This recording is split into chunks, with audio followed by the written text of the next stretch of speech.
नमस्कार विद्यार्थी मित्रांनो, FY BCom semester second financial accounting second या विषयातील topic number second final accounts of charitable trusts problem number 4 आपण या व्हिडिओमध्ये बघतोय. प्रॉब्लेम आहे जागृती स्पोर्ट क्लब जळगाव. मित्रांनो, या ठिकाणी प्रॉब्लेममध्ये इन्कम आणि एक्सपेंडिचर अकाउंट दिलेलं आहे, त्यानंतर बॅलन्स शीट दिले आणि काही ॲडजस्टमेंट दिलेल्या आहेत. यावरनं आपल्याला रिसिप्ट आणि पेमेंट अकाउंट तयार करायचे. चला, मी सुरुवातीला प्रॉब्लेम काही गोष्टी सांगतोय, नंतर आपल्याला प्रॉब्लेम कसा सोडवायचा आहे, त्याची काय पद्धत आहे ते आपण बघणार आहोत. प्रॉब्लेम बघा. From the following particulars relating to Jagruti sport club Jalgaon prepare receipt and payment account for the year ended 31 December 2019. 31 December 2019 चं या ठिकाणी आपल्याला इन्कम आणि एक्सपेंडिचर अकाउंट दिले, बॅलन्स शीट दिले आणि काय बनवायचं सांगितलंय बघा. आपल्याला रिसिप्ट आणि पेमेंट अकाउंट बनवायचं सांगितलंय. 4 ॲडजस्टमेंट दिलेल्या आहेत. आता रिसिप्ट अँड पेमेंट अकाउंट बनवताना वरती नाव देणार तुम्ही in the books of Jagruti sport club Jalgaon. Debit आणि credit side receipt and payment account for the year ended 31 December 2019. Receipt inner rupees, outward rupees, payment inner rupees आणि आउटवर्ड रुपीज. आता हे problem charitable ट्रस्टचे प्रॉब्लेम सोडवण्याची एक सोपी आयडिया आहे. तुम्हाला इन्कम आणि एक्सपेंडिचर अकाउंट दिलंय, बनवायचं सांगितलं रिसिप्ट आणि पेमेंट. आता क्रेडिट बाजूला आहे इन्कम.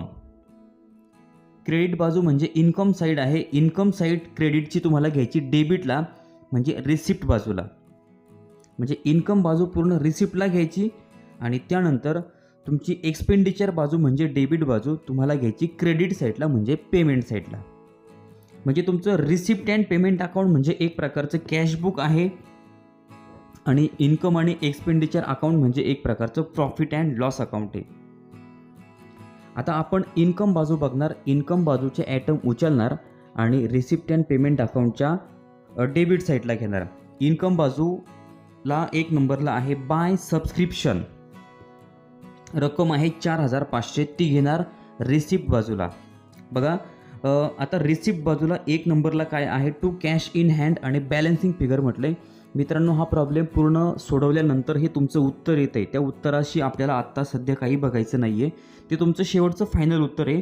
आपण बघितलं आहे बाय सबस्क्रिप्शन, इथं लिहिलं टू सबस्क्रिप्शन 4,500, रक्कम इनरला लिहिली.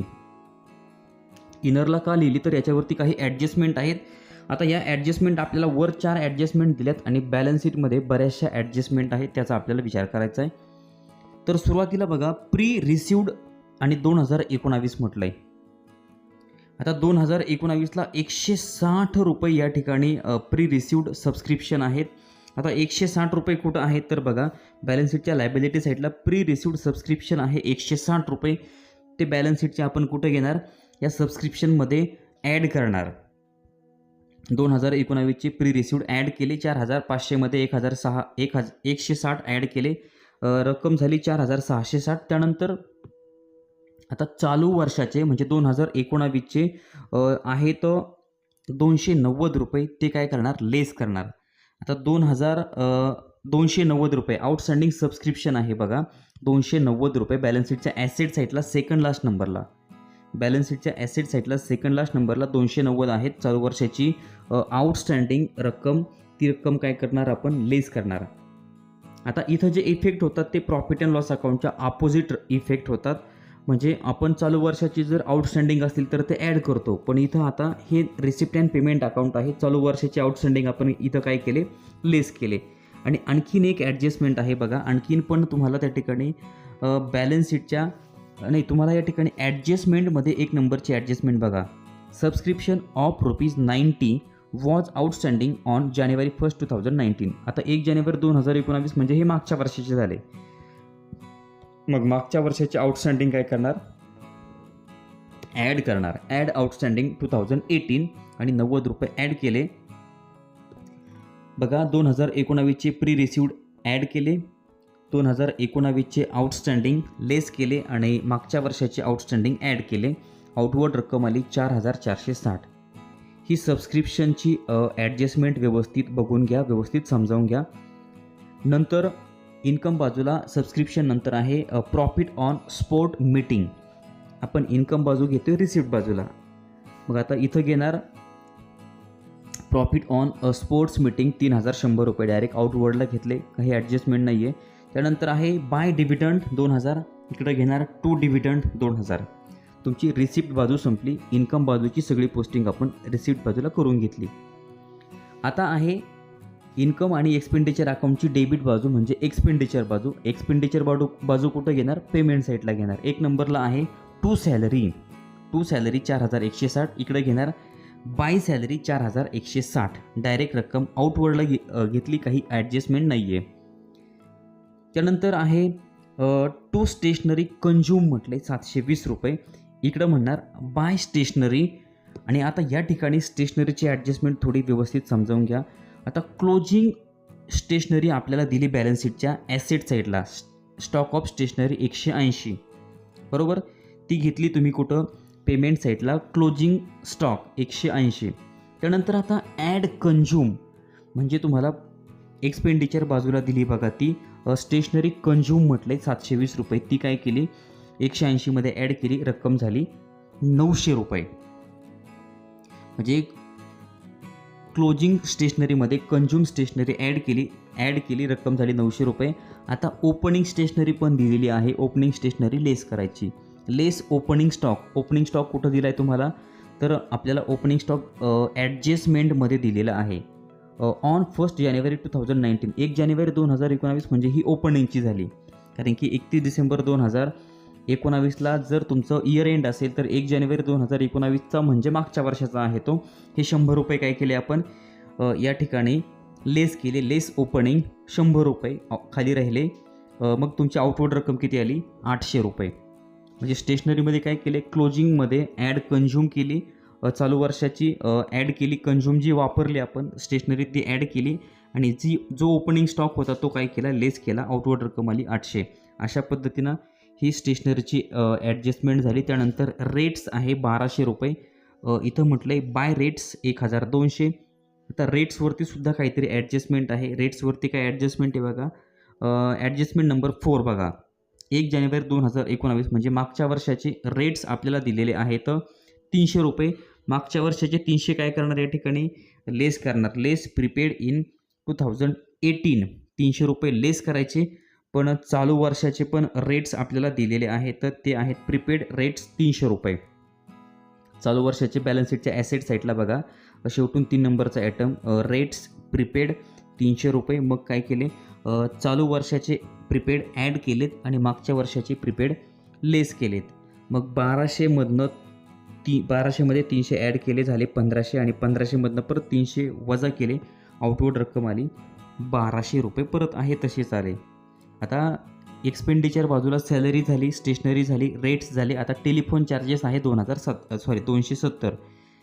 इथं म्हटलं आहे बाय टेलिफोन चार्जेस 270. आता याच्यावरती पण ॲडजस्टमेंट आहे, रक्कम इनरला लिहिली 270. आता टेलिफोन चार्जेसवरती काय ॲडजस्टमेंट आहे ती ॲडजस्टमेंट आपण बघूयात. बॅलन्स शीटच्या ॲसेट साईडला नाही, बॅलन्स शीटच्या लायबिलिटी साईडला बघा. टेलिफोन चार्जेस आउटस्टँडिंग आहेत चालू वर्षाचे 70 रुपये. चालू वर्षाचे काय केले? लेस केले. लेस आउटस्टँडिंग 70 रुपये. लेस केल्यानंतर आउटवर्ड रक्कम आली 200 रुपये. तुमचे टेलिफोन चार्जेस झाले. त्यानंतर आहे सन्ड्री एक्सपेन्सेस 1710 रुपये. By sundry expenses 1710. आता याच्यावरती काही ॲडजस्टमेंट आहे का? सन्ड्री एक्सपेन्सेसवरती ॲडजस्टमेंट आहे. सन्ड्री एक्सपेन्सेसवरती ॲडजस्टमेंट नंबर 3 बघा. On 1 January 2019 outstanding sundry expenses were ₹140. मागच्या वर्षाचे आहेत. मागच्या वर्षाचे आउटस्टँडिंग आपण काय करणार? ॲड करणार. चालू वर्षाचे आउटस्टँडिंग लेस करतो. मग मागच्या वर्षाचे ॲड केले 140 रुपये. ॲड केल्यानंतर आउटवर्ड रक्कम आली 1850 रुपये. ठीक आहे. मग आता तुमचे टेलिफोन चार्जेस झाले, सन्ड्री एक्सपेन्सेस झाले, डेप्रिशिएशनची रक्कम आपण घेत नाही. त्यानंतर आता या ठिकाणी बॅलन्स शीटला काही घेण्यासारखं आहे का? बॅलन्स शीटला आहे इन्व्हेस्टमेंट आहे बघा, ॲड परचेस, इन्व्हेस्टमेंट परचेस आहे 2,500 रुपये. ते इन्व्हेस्टमेंट परचेस कुठं घेणार, तुमच्या पेमेंट साईटला बाय परचेस ऑफ इन्व्हेस्टमेंट 2,500.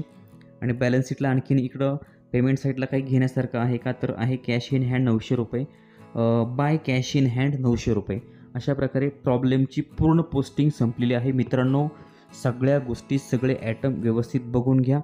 आता काय करायचं आहे, receipt and payment account close करायचं आहे. मोठी बाजू कोणती आहे, तर तुम्ही जर प्रॉब्लेम टॅली केला तर मोठी बाजू क्रेडिट बाजू आहे, म्हणजे पेमेंट बाजू मोठी आहे 11,610. क्रेडिट बाजू येते, दोन्ही बाजूला लिहून घ्या, डेबिटला पण आणि क्रेडिटला पण 11,610, 11,610. क्रेडिट बाजूतनं डेबिट बाजू मायनस करा. डेबिट बाजू मायनस केल्यानंतर म्हणजे रिसिप्ट बाजू मायनस केल्यानंतर रक्कम राहते 2,050 आणि तो तुमचा आला ओपनिंग कॅश बॅलन्स. त्याला म्हणणार टू कॅश इन हँड 2,050 आणि कंसात म्हणणार बॅलन्सिंग फिगर. मित्रांनो, अशा प्रकारे हे रिसिप्ट अँड पेमेंट अकाउंट आपलं क्लोज झालं आहे. रिसिप्ट अँड पेमेंट अकाउंट आपण तयार केलं आहे. रिसिप्ट अँड पेमेंट अकाउंट म्हणजेच एक प्रकारचं आपलं कॅश बुक आहे. हे विसरू नका. तुमचं इन्कम आणि एक्सपेंडिचर अकाउंट म्हणजे तुमचं प्रॉफिट अँड लॉस अकाउंट आहे. ॲडजस्टमेंटचा आपण व्यवस्थित विचार केला आहे. बॅलन्स शीटसुद्धा आपण या ठिकाणी विचारात घेतलेलं आहे. हा प्रॉब्लेम होता FY BCom सेमिस्टर 2 जागृती स्पोर्ट क्लबचा 4था प्रॉब्लेम होता. मित्रांनो, चॅनलवर नवीन असाल तर चॅनल सबस्क्राईब करायला विसरू नका आणि व्हिडिओ जर आवडला असेल तर लाईक करा, कमेंट करून कळवा. धन्यवाद.